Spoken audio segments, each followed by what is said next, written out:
As an incentive to the long-term unemployed, the latest situation vacant coming out of the UK is so basically a buyer. It comes with a salary of up to £640,000 per annum, or three times the salary of the current Prime Minister. And which company, I hear you ask, can offer such ample rewards for the fruit of one's labour? Well, UK Inc., of course. So the job is a government job to buy arms for the three branches of the armed forces. How will the person know what to put on the shopping list? This buyer, how is he going to know what to put on the shop? Well, I imagine they would ask the top dogs in the Army, Navy, and Air Forces because they already know what they need, right? But do they? Do they? The current head of the Ministry of Defence, Permanent Secretary David Walliams, clearly doesn't know what is needed, as they feel the need to draft in another person from the outside. Nor does the Chief of Defence Staff, the professional head of the armed services, Admiral Sir Tony Radakin. Surely they must need to know, otherwise the armed forces will have been off the rein and without control. If these people don't know, who will? And if they don't know, surely they need to go, as this is the very nature of the job. Instead of bloating even more of the government by a cool £500,000 a year. Of course, the lucky applicant will have to cut waste, which once again will be part of the aforementioned pair's purview. You can't have a sloppy ship full of waste bloated to the brim with paperwork to fight on the seven seas. So how can we monitor the level of excellence needed for this job, as it seems to be unique in its non-uniqueness? Well, it appears that the last government job with this sort of pay packet was that of Mark Thurston, who received £645,000 for being chief executive of HS2 in 2022. Okay. So I don't expect the bar to be very high. Although it would be interesting to know the political connections of the very successful in that sort of salary applicant. I'm just waiting for the next scandal. Oh, ye of little faith, cynicism. Yeah, well, lots of cynicism. Right. Okay. Okay. Defense is always, well, we say defense. Yeah, you've got to have the ability to attack as well. Um, it's always going to be difficult to do. Okay, I could ask the Navy what they want. They're going to want more ships. What use is a ship now? It's a launch pad to fire missiles from in a localized area, effectively now. Yeah. Um, when you talk to a lot of people about aircraft carriers, um, they'll tell you you either go heavy on it like the Americans and have lots of the things about, or you don't bother at all, effectively. Yeah, because an aircraft carrier is a vulnerable target now. Yeah, even with a battle group around it. This is only what I've understood by reading different things. Yeah, I'm yeah, sure the top dogs of the Navy already know this. yeah. And,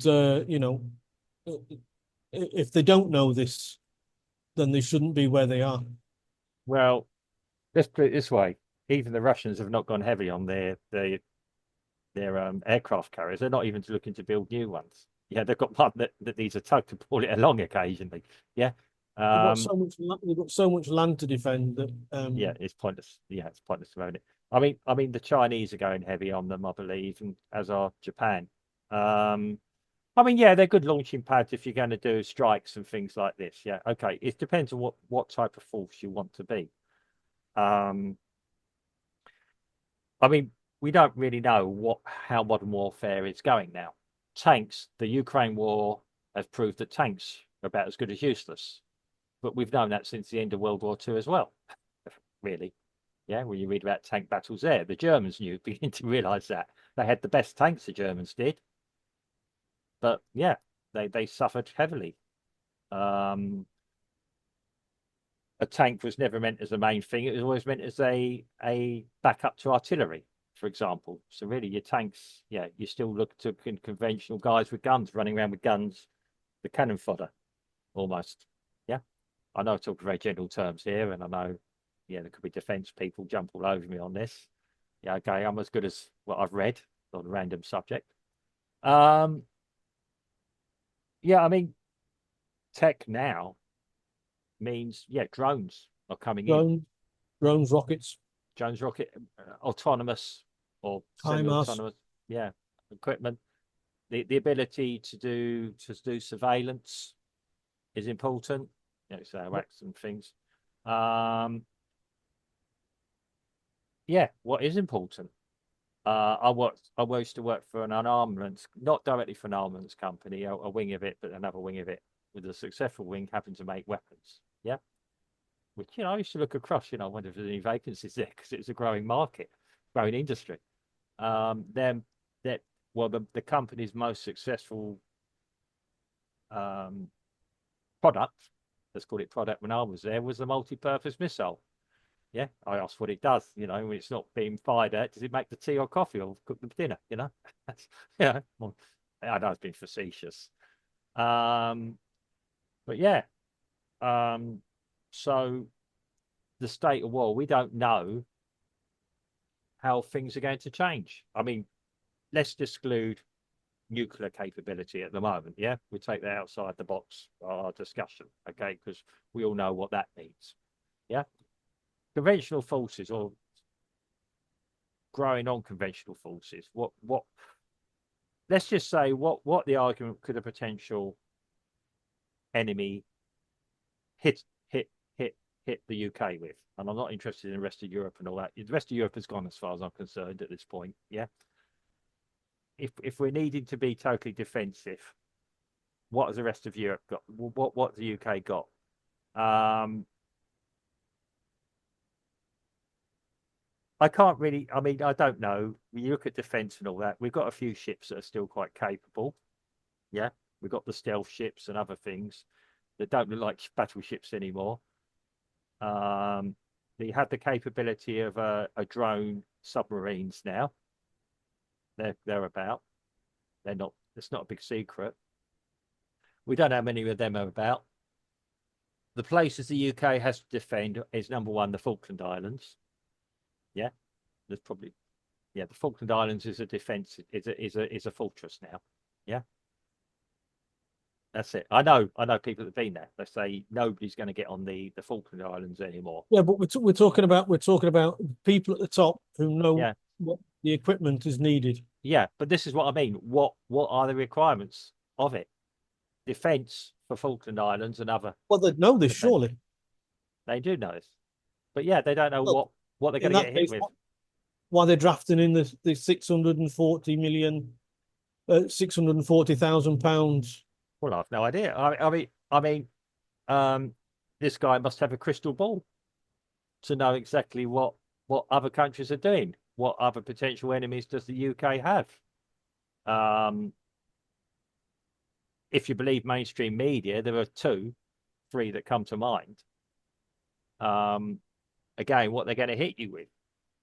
I would say I could answer it quite simply. I was saying the first thing is I'll be looking at intel, defense more than anything else, understanding what the enemy is going to hit us with. Yeah.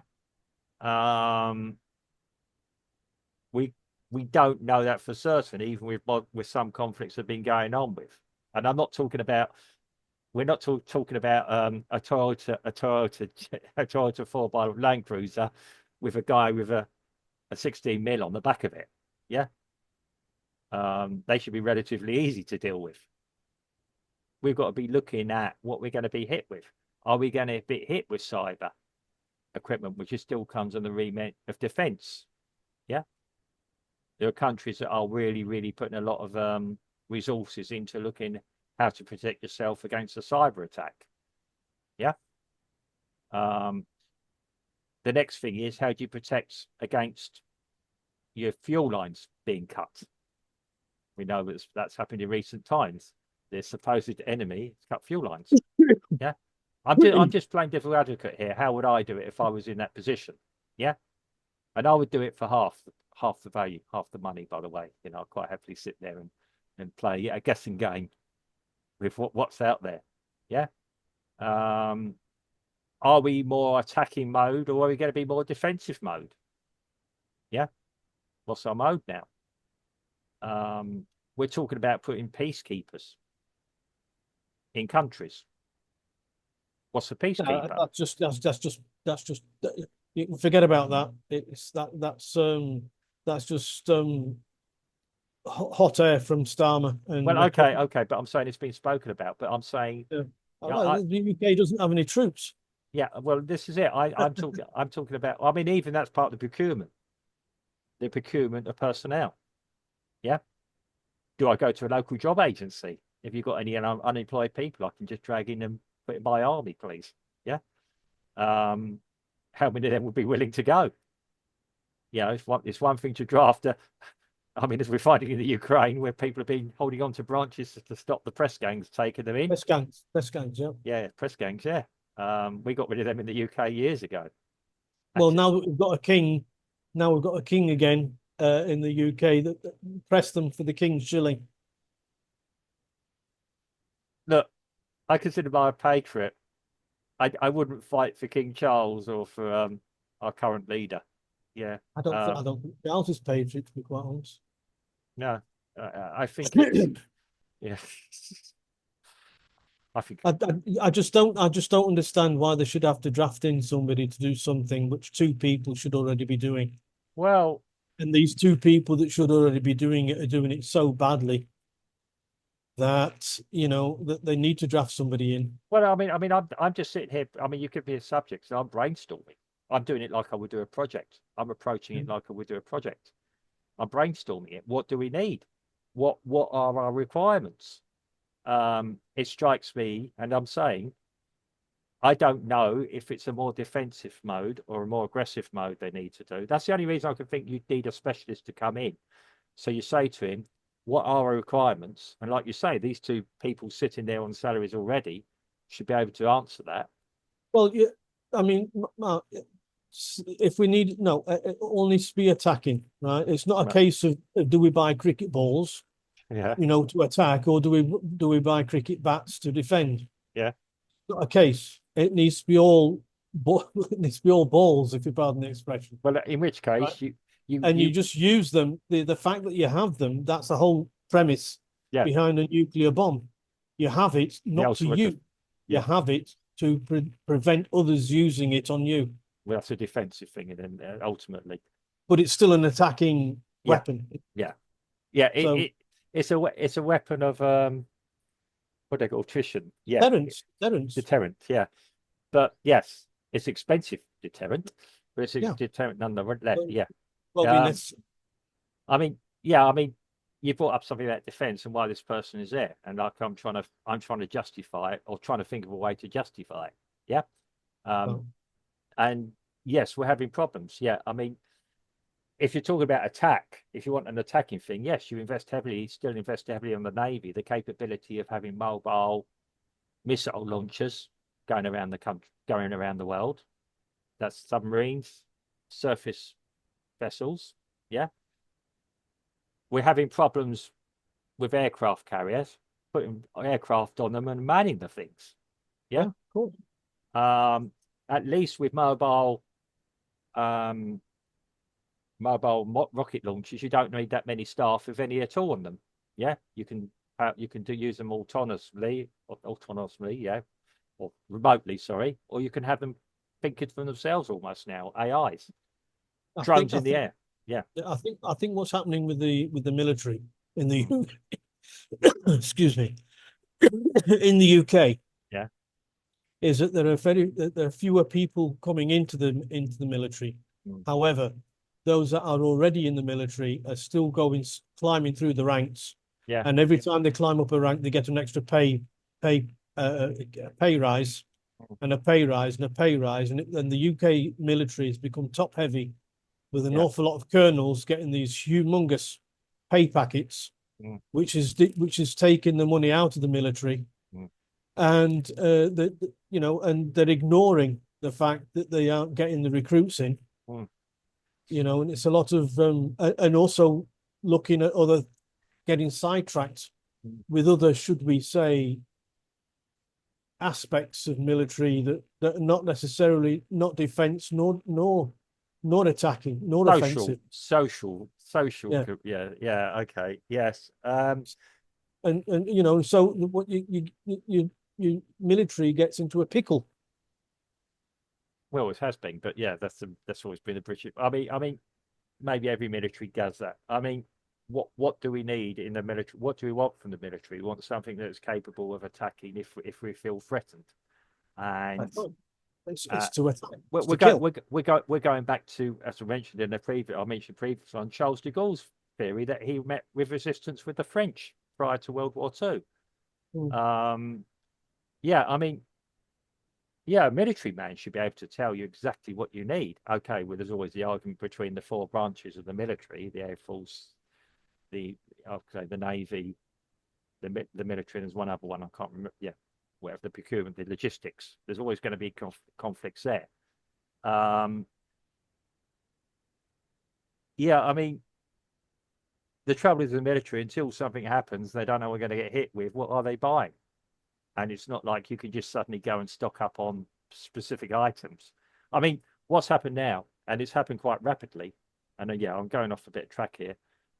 The main supplier of weapons across Europe has said, "Ciao, goodbye. I'm not interested anymore."